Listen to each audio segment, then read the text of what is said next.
Hey guys, how's it going? My name is Neon and welcome back to another benchmarking video. Now in today's video, we'll be checking out how well the i5-1135G7 runs the new Tornado Research and Rescue Alpha build. So of course, the i5-1135G7 is an 11th gen Intel laptop CPU that has 4 cores and 8 threads. On top of that, it also has the Iris Xe G7 integrated graphics. So overall, it's similar to the GTX 650 Ti in terms of like raw performance. This laptop also has 16 GB of RAM, so we won't be limited by memory. But apart from that, the entire list of specs is in the description. Subscribe if you find this helpful, and let's go ahead and get straight into it.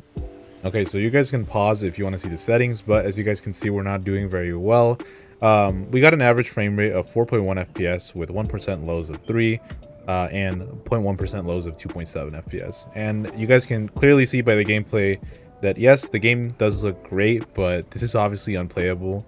This was kind of expected because of course the game is in the alpha build, so it's not completely polished. And yeah, I mean, you're not going to be running any game at ultra with this laptop anyways. But yeah, let's go ahead and move on to the next thing. Okay, so as you guys can see, we are now playing at the high settings at 1080p. Unfortunately, this is still completely unplayable. But on the bright side, we did almost double our FPS. And yeah, our average frame rate jumped to 7.7 FPS. We had 1% lows of 5.6 FPS and 0.1% lows of 5. So still, the game is just too choppy to be playable, and it's still really visible in the gameplay.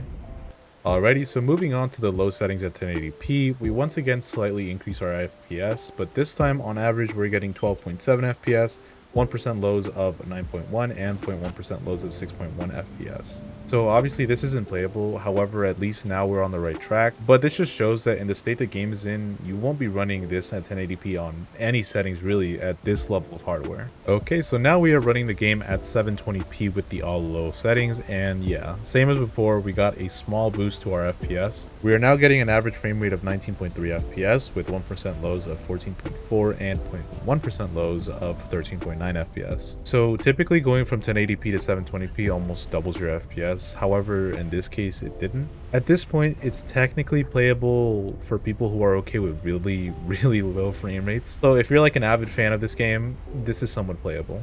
Now finally, at the lowest possible resolution, we are running the game at the low settings at 640 by 360p. This is a very low resolution, but due to the game's style, it honestly doesn't look terrible at all. You can still clearly make out most of the things in this game, but some things like the tornado and the grass definitely do look a bit off. Anyways, now our average frame rate is 30.7 FPS. We have 1% lows of 16.1 and 0.1% lows of 8.5. So yeah, at this point you can 100% play the game if you don't mind like the FPS fluctuating from time to time. Also, if you own lossless scaling, you can also use it to generate frames, which is what I would recommend to do, or you can upscale the game to 1080p to help with how pixelated the game can get.